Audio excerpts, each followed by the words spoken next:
I was recently watching a dating show and they were asking all the men, what love language do you want in a woman or something like that? And they all made up their own love languages. And I thought that was so funny because I think if you are a fearful, avoidant attachment style, you need everything you can think of in your arsenal so that you can make your relationships work and flourish and be amazing and beautiful. Because if anybody feels a little bit lost in the attachment style family, it's probably this group right here because they have internal conflict happening quite frequently when it comes to romance. They have the anxious side and they have their avoidant side. So if you have something tangible to hold on to, like understanding the love languages, then I think it's important that you do so. Now, here's the crazy thing. I really think this can be a slightly tricky area, of course, because we're talking about fearful avoidance. So, of course, things are not going to be perfectly nice and neat. There's going to be some trickiness to it. I think it doesn't fit in the box like all the other love, like how love languages usually function with most people. There's probably going to be some interesting variants. And I'm going to explain what I mean in just a second. But I want to make sure that you guys understand the love languages. Because if you are not doing your mate's love language, guess what? They're not going to feel very loved by you. They're going to be offended. They're going to feel like you hate them. It's crazy that the love languages translate that way. So you want your person to feel extremely loved. Also, if you're dating a disorganized attachment style, aka FA, fearful avoidant, then if you're not doing their love language, you may not be able to hold on to them so well. And we know how it is when we get attached to somebody. We want to hold on to them. We want things to work. So you need to understand their love languages, because if you're not, they're probably going to be able to let go of you quicker. But if you're speaking their love language, you can hook anybody, including a fearful, avoidant attachment style who can be a little finicky. So you can be acts of service, which means that if you're vacuuming the house for them or running errands or hanging up things for them or just doing things, helping with the kids, they're going to love it. They may be a little bit more specific about the things that they like best, but in a nutshell, that's it. What acts of services are you doing for that person? Then there's words of affirmation. I'm so proud of you. You're so good at that. This meal was delicious. You look really handsome in that suit. You look so beautiful with your hair up like that. You did a great job on the program. Oh, you fixed my car. It makes me feel so happy. Thank you for doing that for me. So thank yous. I'm proud. Encouragement. Those are words of affirmation. Use your words, people. And then there are gifts. People who love receiving gifts. So if they don't get gifts from you, they're going to feel like you don't love them. And gifts doesn't mean a trip or a diamond or a house or something super expensive. Of course, you can throw those things in sometimes, but really it could be a bag of chips and I got your favorite cookies. It doesn't have to be expensive. It could be their favorite drink, or you know what I'm saying? Like super simple. It doesn't have to be extravagant. And usually people who love gifts, sometimes they can be, I think, more, and people are probably going to disagree with me, but I really think they just appreciate the thought of the gift a lot more than people whose love languages are not gifts. Those are the people who get mad when you give them a toaster. Those are the people who say, just don't get me anything. Like their love language is actually probably not gifts, because I think people whose love languages are gifts, they understand it's the thought that counts better. That's just how I feel. People who usually become disgruntled about what you gave them, their central love language is probably not gifts. So then there's physical touch. That doesn't mean intimacy, because you could have people who love getting it on, but their love language, if it's physical touch, could mean holding hands, giving hugs, cuddling, letting them sit on your lap, or you're rubbing their back, they're cooking and you come behind them and you touch somewhere. You see what I mean? Or you wrap your arms around them, you give them kisses on the cheek. A lot of men might say, oh yeah, I'm physical touch. But do you like being touched? Because there are some men who love the act, but they don't want to hold hands, they don't want to cuddle, they don't want to rub their fingers through your hair, they don't want to give you kisses, they don't want to embrace you or come behind you and hold you. They don't want to do all that. They just like the act. So we're going to put an X on them. They're not actually physical touch. You can argue with me about that in the comments. It's cool, but see, that's me just kind of studying people and trying to understand them better.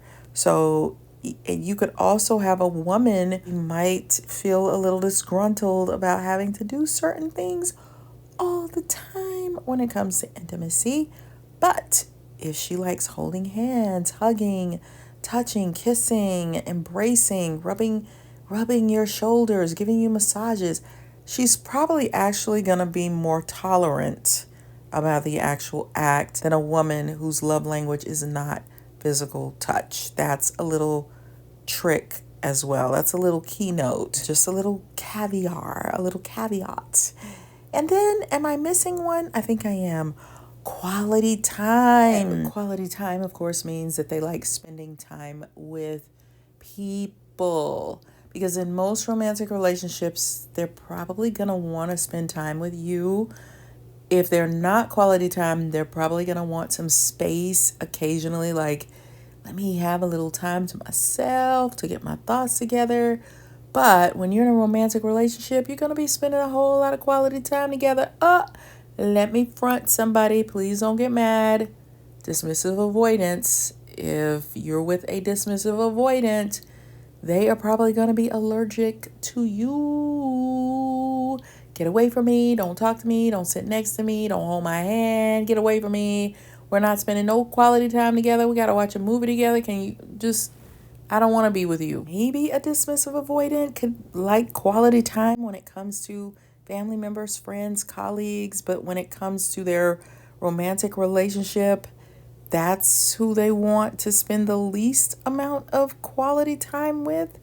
I would venture to say that a lot of them may, that might be one of the problems, might be that dismissive avoidance. And I'm just jumping out there that their love language is not quality time, point blank and period.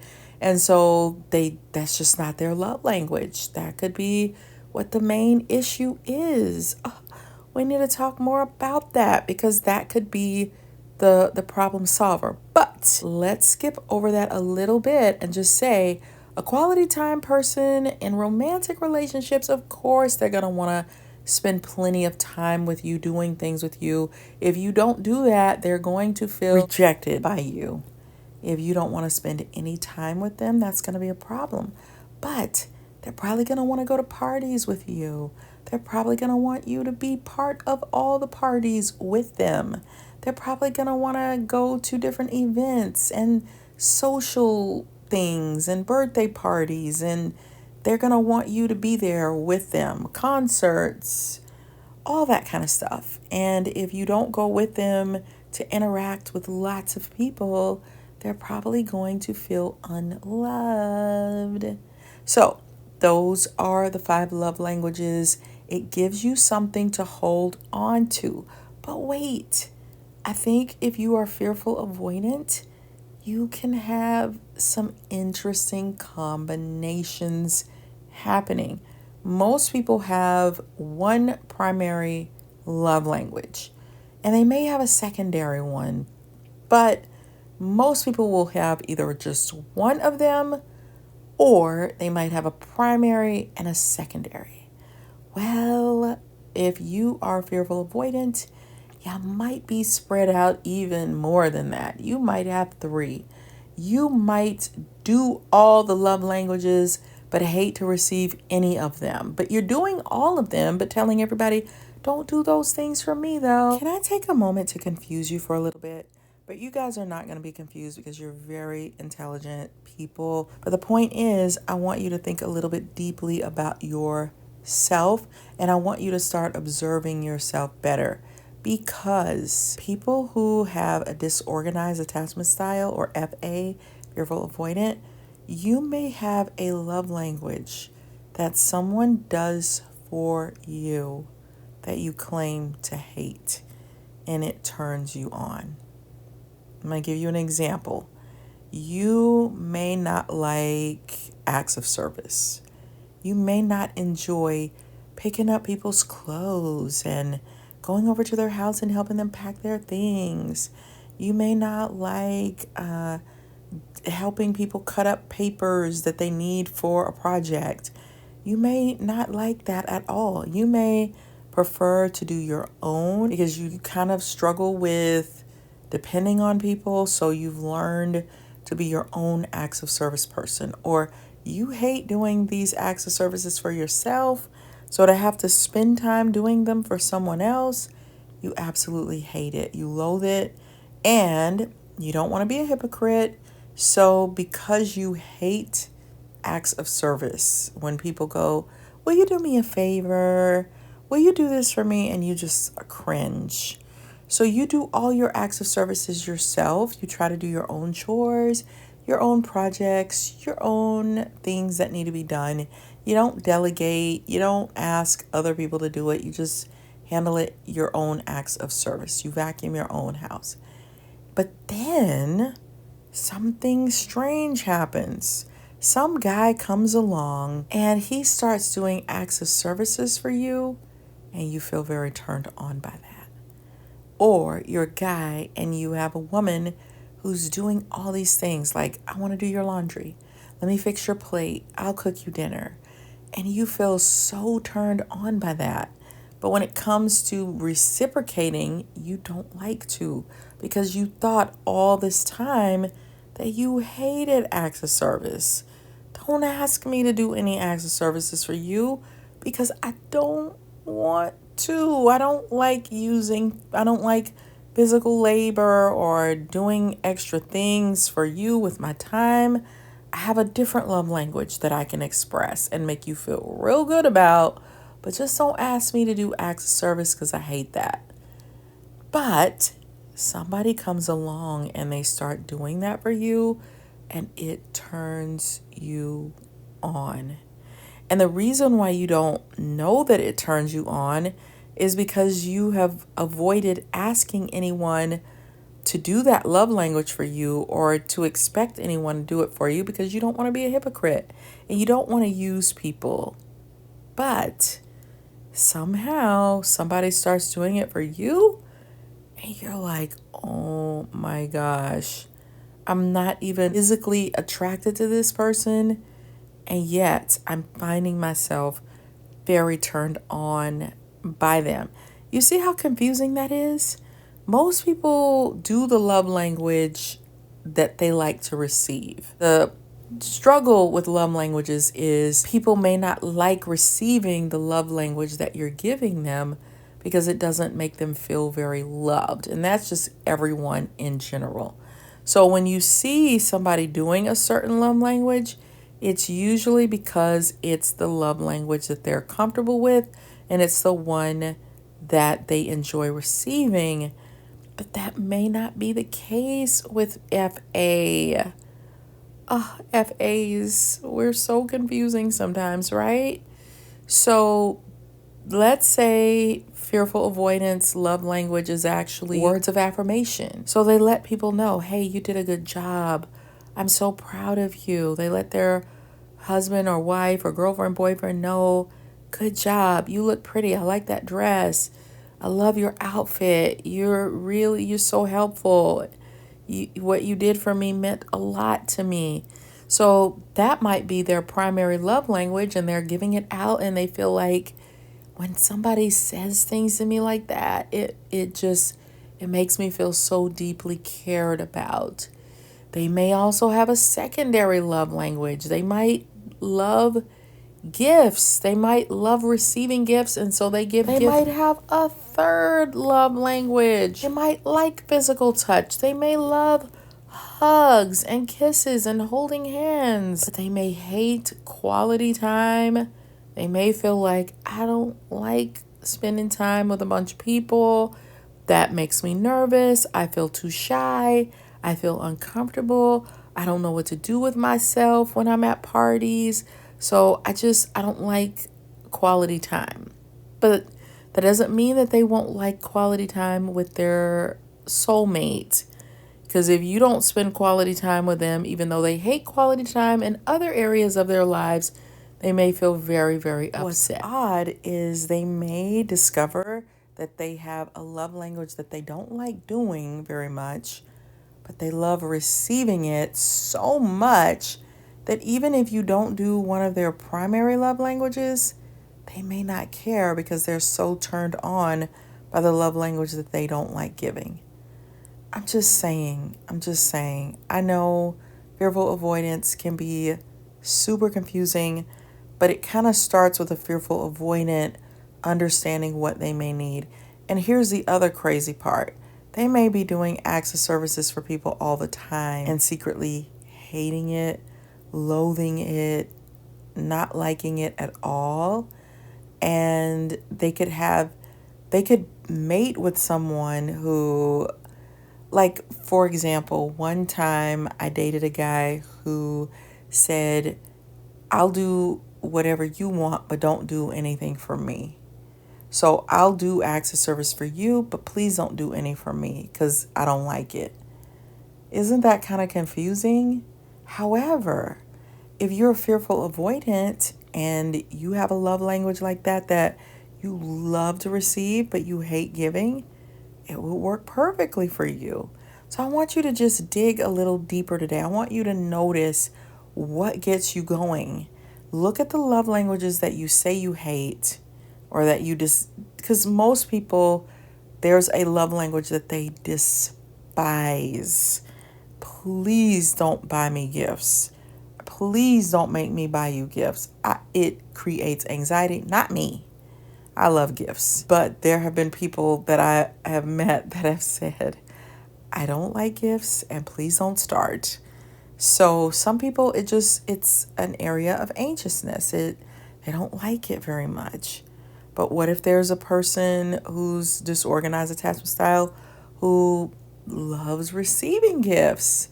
But please don't make me give any because it just scares me. I don't know what to give you. It's just not my thing. I think a lot of fearful avoidance will try to make up for the deficit if you're in a relationship with them. So like if you love, I think they might even be better than probably most, maybe, at giving a love language that they don't want, that they don't like. They understand how it feels to be confused. So they want you to feel cared about and loved, deeply loved in the relationship. So they can be very good at doing the love languages, but there are tricks to it. And you want to know what those tricks are so that you can turn them on because it will hook them. So you want to figure it out. So I would say if you're dating a fearful avoidant, I want you to try doing all the love languages on them. And just for fun, see how they react to all of them. Somebody who's fearful avoidant might also be the type of person who gives out the love languages, all of them, but doesn't really want any in return, which could be a little bit unfair because sometimes we also feel love when we're able to do a love language for someone that we care about. That connects us as well. So I'd love your thoughts on this confusing topic. And let me know if you understand what I mean.